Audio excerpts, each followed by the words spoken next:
Many of us start composting with high hopes, collecting kitchen scraps and adding them to the pile, only to wait and wait for results.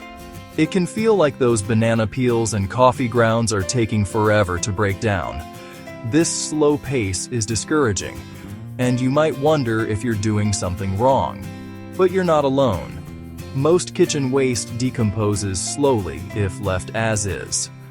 Thick scraps like potato peels or cabbage cores can linger for months. The reason? Decomposition is a biological process that needs the right conditions. Without them, the microbes responsible for breaking down your scraps slow down, and so does your compost. Here's the good news. You can speed things up with a few simple changes. No fancy equipment or chemicals needed, just a better understanding of what your compost pile needs. By making small adjustments, you'll create the perfect environment for rapid decomposition. It's about working smarter, not harder, and letting nature do its thing, just a little faster. We'll show you how to help your microscopic helpers thrive, from scrap size to material balance. Soon, you'll see kitchen scraps transform into rich compost in a fraction of the time. This is where the real magic of composting begins, turning everyday waste into garden gold. What's really slowing down your compost pile? Usually, it's an imbalance in the basics: air, water, and the right mix of materials. Think of your compost as a living ecosystem. When one element is off, everything slows. Lack of air is a common culprit. Wet, dense kitchen scraps can compact, squeezing out oxygen. Without air, the good microbes go dormant, and slow, smelly anaerobic microbes take over. If your pile smells like ammonia or rotten eggs, it's probably too wet and lacking air. Too much moisture is another issue.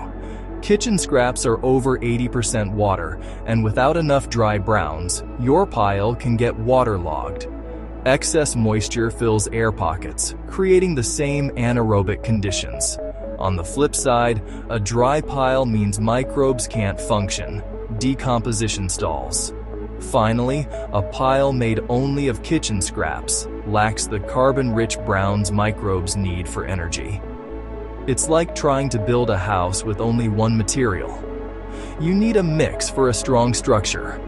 Understanding these imbalances is the first step to fixing them. Get the basics right, and your compost will speed up. One of the easiest ways to speed up composting? Chop your kitchen scraps. It's all about surface area. Microbes can only work on what they can reach. A whole apple takes months to break down, but chopped into pieces, it decomposes much faster. More surface area means more places for microbes to attach and feed. Think of it like ice. A big block melts slowly, but crushed ice melts fast. You don't need to puree your scraps, just a rough chop is enough. Cut large items like melon rinds or cabbage into smaller chunks. Keep a cutting board and knife handy and chop scraps before adding them to your bin. This small daily habit pays off with much faster compost. Even a minute or two of chopping makes a big difference. Chopping sets the stage for all the other composting techniques. It's a foundational step for rapid transformation. Make it part of your routine for quicker results. After chopping, the next step is layering your scraps correctly, balancing greens and browns. Greens are your kitchen scraps, rich in nitrogen and moisture, fuel for microbial growth. Browns are dry, carbon-rich materials like dried leaves, shredded cardboard, or newspaper. Microbes need both. Greens for protein, browns for energy. Without enough browns, greens become a slimy, smelly mess. Layering is simple. Add a layer of chopped greens. Then cover with 2 to 3 times as much browns by volume. This absorbs excess moisture and provides carbon. Browns also create air pockets, preventing compaction and keeping microbes happy. Each time you add scraps, follow with a fresh layer of browns. This habit keeps your pile balanced, odor-free, and fast decomposing. Layering is a cornerstone of successful composting. It's easy, effective, and prevents most common problems. Stick to this method for great results. Your compost pile is a microscopic city, and you want a thriving population of decomposers. Speed things up by inoculating your pile with finished compost or healthy garden soil. Just a few shovelfuls of mature compost or a scoop of garden soil introduces billions of active microbes. Sprinkle it over your new scraps as you build your pile. No finished compost? Use garden soil. Avoid sterile potting mix. For an extra boost, make compost tea by steeping compost in water and pouring it over your pile. Inoculating your pile jumpstarts decomposition and shaves weeks off your composting time. Moisture balance is critical. Too wet or too dry, and your pile stalls. Aim for a wrung-out sponge. Feel damp but not soggy. If you squeeze a handful, only a drop or two of water should come out. Too wet. Add more browns like shredded cardboard or dry leaves and turn the pile to reintroduce air. Too dry? Add water with a watering can as you turn the pile to distribute moisture evenly. Monitor your pile regularly. During dry spells, add water. During rain, add browns or cover with a tarp. Pay attention to texture and smell. Slimy and smelly means too wet, dry and dusty means too dry. Your senses are your best guide. Keeping moisture in the ideal range ensures microbes stay active. Consistent monitoring and small adjustments keep your pile on track. Proper moisture is the secret to fast, healthy compost. Don't neglect this step. It makes all the difference. A balanced pile is a productive pile. Turning your compost speeds things up, but it's not always practical. For a low-effort method, try the cover and rest technique. Each time you add greens, cover them with a thick layer of browns. No scraps should be visible. This top layer acts as a biofilter, preventing odors and pests. After covering, let the pile rest. No turning needed.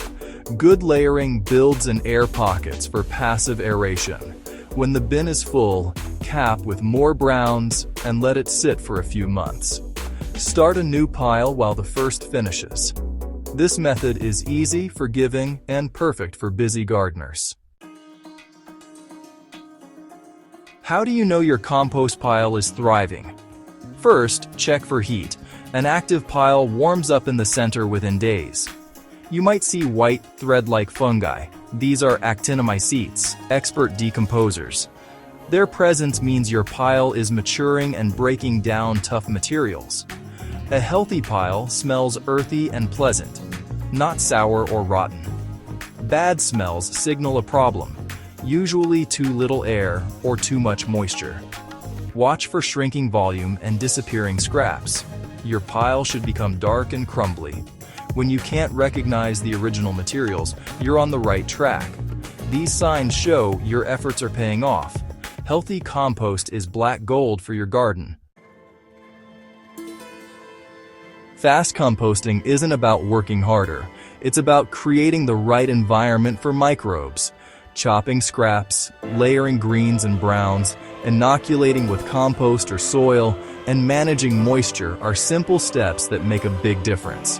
Even the low-effort cover and rest method works if you build your pile right from the start.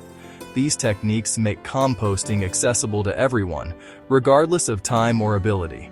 The reward? You turn kitchen waste into a valuable resource for your garden. Rich compost improves soil, feeds plants, and closes the loop from food scraps to food. There's deep satisfaction in this sustainable cycle. Faster compost isn't magic. It's the natural result of a happy microbial home. Guide the process gently and let nature do the rest. Your garden and the planet will thank you.